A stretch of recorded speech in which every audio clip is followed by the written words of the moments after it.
So I guess this has always kind of been an inside joke between me and some of my friends that whenever you walk into a major department store, the sales associates' two favorite adjectives are fresh and clean, right? Try this one. This is fresh and clean. This is fresh and clean.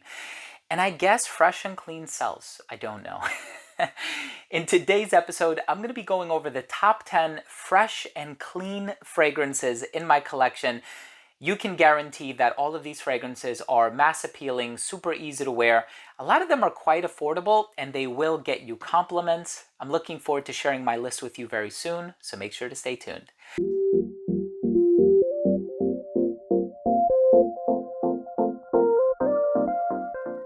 Before I begin today's episode and I tell you about these top 10 fresh and clean fragrances, they all have a fresh, bright, zesty, sometimes aquatic or citrusy element to them, but they do smell wonderful. They're very easy to pull off. You are going to get compliments with them. I want to start the video off first by saying that if you are a fan of this type of content, hit the subscribe button, hit the bell, and give this video a thumbs up. It would really mean a lot to me. So let's just go ahead and start the list. The first fragrance that I want to talk to you about is by the brand Coach, and it's called Open Road. Now this is citrusy with a mossy element in the dry down. It's not too heavy. I know there's another one called Coach Green. That one has more of a mossy element to it, but this is a lot more youthful, more modern, and as you can tell, I have worn more than half of it, which is quite a surprise because something like Coach Open Road, I didn't think that I would wear this one as often as I do, but I mean, the proof is in the pudding, and this stuff smells awesome. Fresh and clean, as they'd say. Of course, the original clean fragrance, or the brand, I should say, and I think that's because of the utilization of the note of iris by the perfumer Daniela Andrié. We're talking about Prada. This is the original Luna Rossa. Of course, you can get into the carbons and the other flankers from Luna Rossa, but the original Luna Rossa has this iris heart. It's clean, it's a little floral, it's musky, but again, in a clean way. And it has this freshness up on top on account of the bergamot, the other citrus fruits that are in here. Luna Rossa by Prada is one of the original fresh and clean fragrances from the 2000s. Here we have, or the 2010s, whatever, you know what I'm trying to say. Here we have one that goes back a little bit further if you're referring to the original. Now this is a flanker made by the same perfumer. This one by Giorgio Armani is Aquatic. Now, of course, the one that I have in my hand here is the one with the clear glass bottle as opposed to the frosted glass. The frosted glass is the Eau de Toilette. That's the original that came out in the mid-90s. The perfumer is Alberto Morillas, and of course, he's done other fragrances like Versace Pour Homme. That could have been in this list. For whatever reason, I just didn't include it unless you want me to do a part 2. I'm not opposed to that. If you want me to do a part 2, just drop a comment down below. I can always modify this list to feature affordable, fresh and clean fragrances, maybe feature ones that have more of a compliment factor. So you decide. I will happily take your direction. But Aquatic, you have that jasmine and lime combination. It's fresh and clean, right? And here you have a stronger iteration of it with the Eau de Parfum. You will find yourself paying a little bit more money, but if the performance is important to you, I think it's a sacrifice worth making. Hey, we're talking about the mid-90s. We should also be talking about L'Eau de Pour Homme by Issey Miyake. This fragrance has the yuzu in it, right? There's lotus, there's yuzu. It is a beautiful fragrance. So one of the things that you're seeing here is that we have a combination of citrus and florals. That's kind of a motif among a lot of these fragrances, but here you have that peculiarity of the yuzu, which is a citrus fruit, and it's used as a garnish in a lot of beverages or foods and, you know, variety of different cuisines. But here in this fragrance, it's done in a very special kind of a way. So here's one that goes in a more realistic, I guess you can say, aquatic direction. Dolce & Gabbana Light Blue Pour Homme. This one, people describe it as being this zesty sort of a grapefruit with a touch of salt. It is oceanic. It is a huge compliment getter. As a matter of fact, it's been a while. I think I'm going to make this my scent of the day today.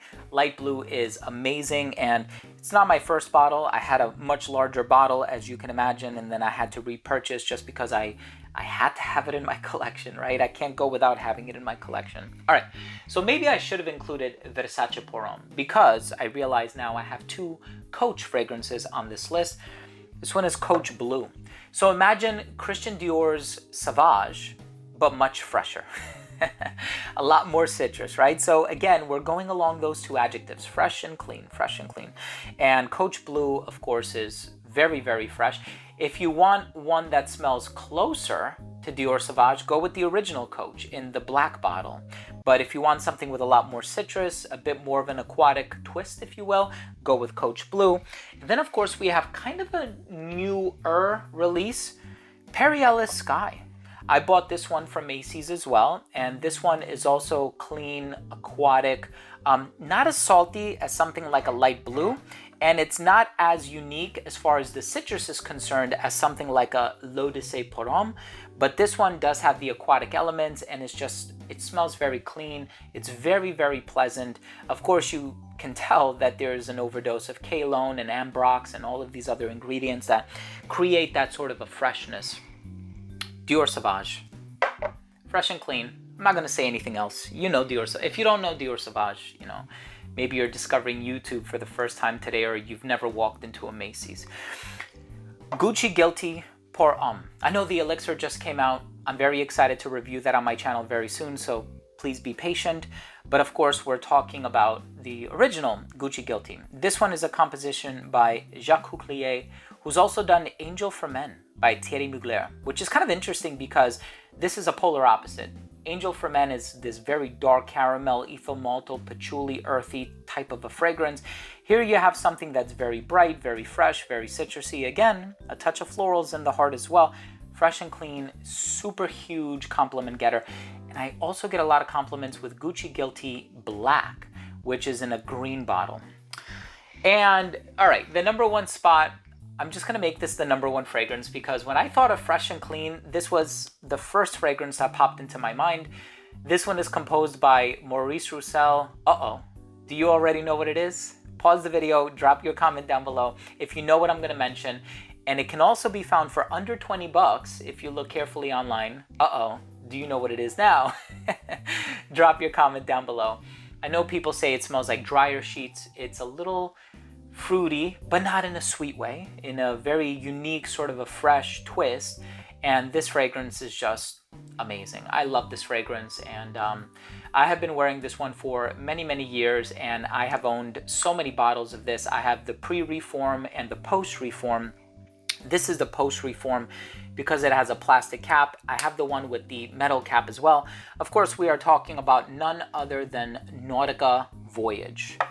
When you think of fresh and clean, how can any other fragrance come to mind before Nautica Voyage?